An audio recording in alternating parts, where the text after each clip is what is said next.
All right, Chem 30s, welcome to part 2. We're going to look at Kc, which is the equilibrium constant. From repeating experiments on a chemical system, chemists discovered that there always exists a mathematical relationship here between the amount concentrations, which we know is in moles per liter, of the products and the reactants at equilibrium. This relationship always provides a constant value for a specific chemical system. This constant value is called the equilibrium constant. Equilibrium constant, which is abbreviated as Kc. The equilibrium law expression is Kc is equal to C to the power of C, D to the power of D over A to the power of A and B to the power of B. Note that this is products over reactants, all right? P over R. Anyway, you want to remember this. The equilibrium constant is products over reactants. Oops. Reactants. Very important to remember that. So an example. Write the equilibrium constant for the reaction of nitrogen monoxide gas with oxygen gas to form nitrogen gas. So this will look like we have, well, let's start with what nitrogen monoxide is, which is NO. Bless me. Sorry for your ears there. We have NO gas, plus we have oxygen gas, which is O2 gas. It's going to produce nitrogen dioxide gas. So that is NO2 gas. The pen would work.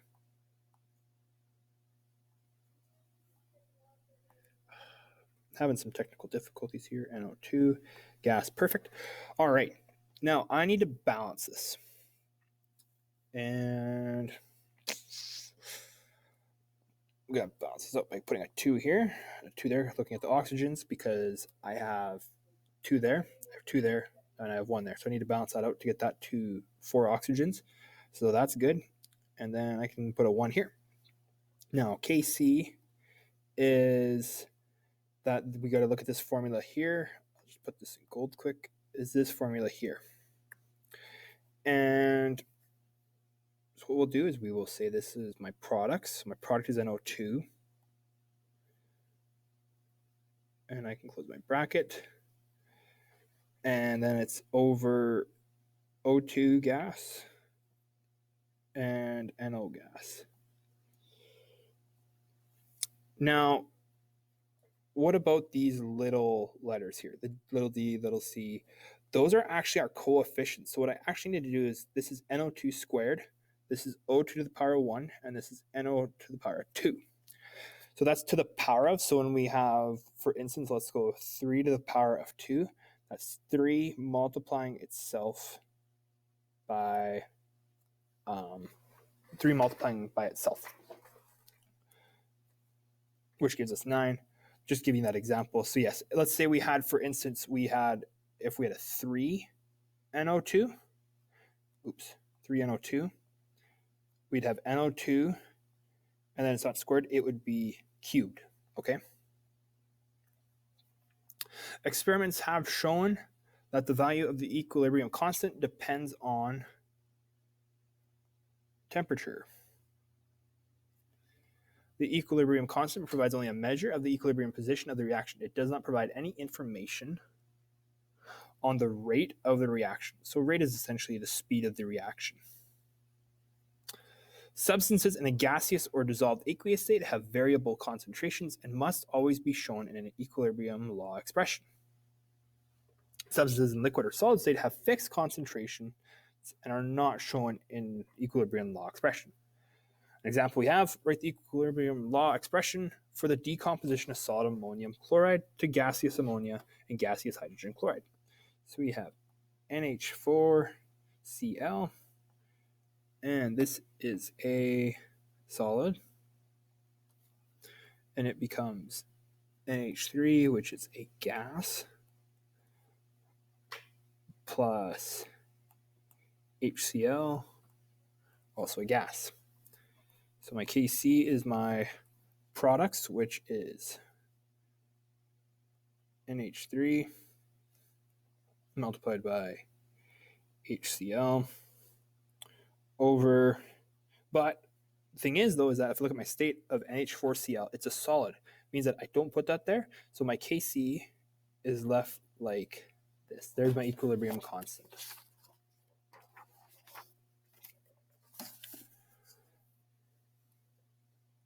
So we're going to look at now how to calculate Kc and using Kc to calculate equilibrium concentrations. So we're just going to start with an example here, which is phosphorus pentachloride can be decomposed into phosphorus trichloride gas and chlorine gas. So I'm just supposed to write the equilibrium law expression for the reaction. But before I even do that, I want to make sure I have the reaction. So I have PCl5, and it says it's a gas, decomposes into PCl3, also a gas, plus Cl2, which is, again, a gas. So my equilibrium law expression here, if you look at the notes right now, take a moment. You can complete that yourself. You can even pause the video, though, and take a look. So I will have PCl3 and Cl2 on top. And on the bottom, I will have PCl5. So part B, if the PCl5 is equal to 4.3 times 10 to the negative 4 moles per liter, the PCl3 is 0.014 moles per liter, and the Cl2 is 0.014 moles per liter. Then calculate Kc. So Kc equals, it's going to be 0.014 moles per liter. Oops. Times 0.014 moles per liter over 4.3 times 10 to the negative 4 moles per liter.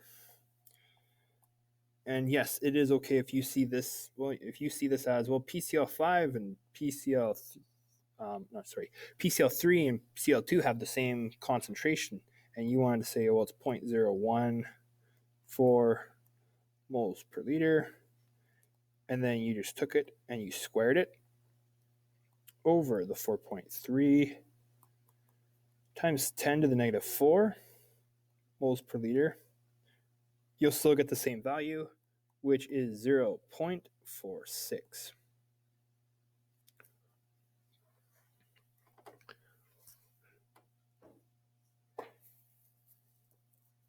The next example is a little different. It gave us these concentrations. We need to find what this is here. So we just set it up. So our Kc is SO3, because it's our product, but be careful, it has a coefficient of 2, so it is squared over SO2 squared multiplied by O2. And then it tells me my Kc is 85, and this reaction is going on at 25 degrees Celsius, so we know that I have 85.0 is equal to my SO3 squared, and I can substitute my values in. So I have a value over here of SO2, which is 0.500 moles per liter, which is squared, multiplied by 0.500, like so. And then what I'm going to do is I'm going to multiply on this side 0.5 cubed. And then, so what that would look like is if I multiply 0. I guess I should put my units in here, moles per liter. Like so, if I go 0.500 moles, move my screen over a bit, moles per liter, like so. And then I said to cube it. Now I said to cube it because I'm trying to get everything to cancel out. So if I do that to one side, I have to do this to the other. So I'm going to multiply this side by, just so we aren't getting confused, move this out of the way. There we go. Now I know that I have 0.500 moles per liter. And then this is cubed. So this is now 2. Cross this off again. Oops. Cross that off again. Now I don't have 2, I have 1. Cross this off, cross that off. I'm left with 0.5 cubed times 85 is going to give me my value for SO3 squared. So I will just write this out a little neater, which is 0.500 moles per liter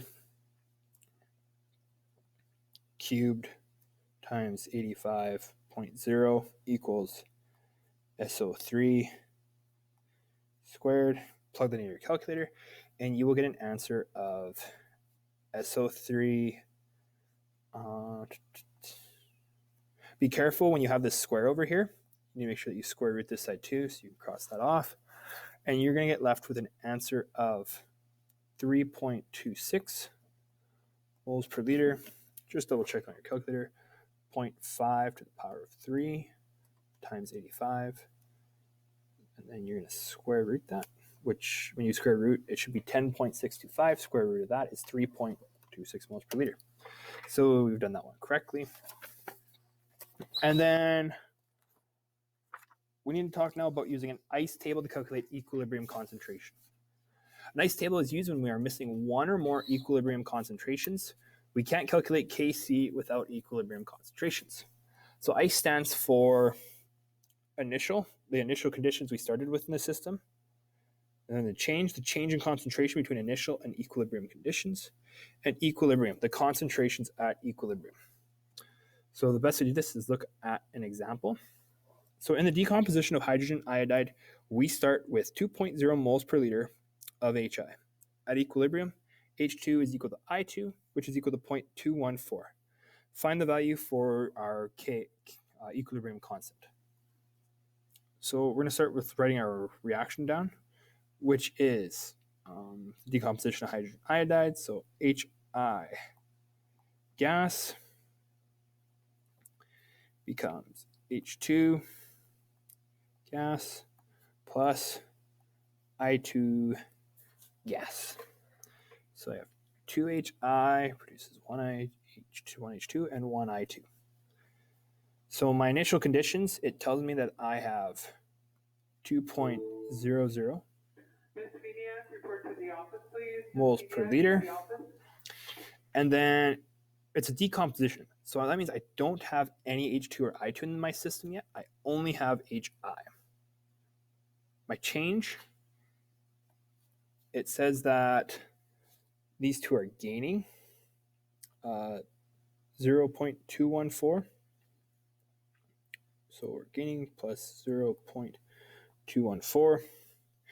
And then we're losing 0.428 here. Where did that 0.428 come from?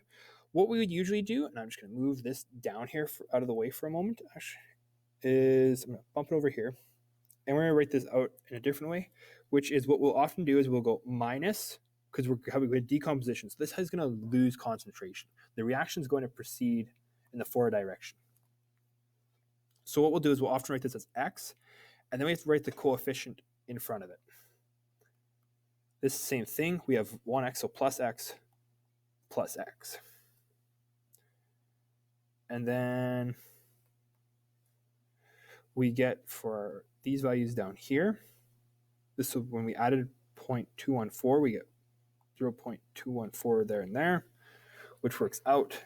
And then our x value is double that for our HI. So we'll get 1.572 moles per liter, moles per liter, moles per liter. My Kc is H2 multiplied by I2 over HI squared, which is equal to 0.214. Oops. moles per liter. And then they're the same over 1.572 moles per liter squared. And I get a value of 0.185.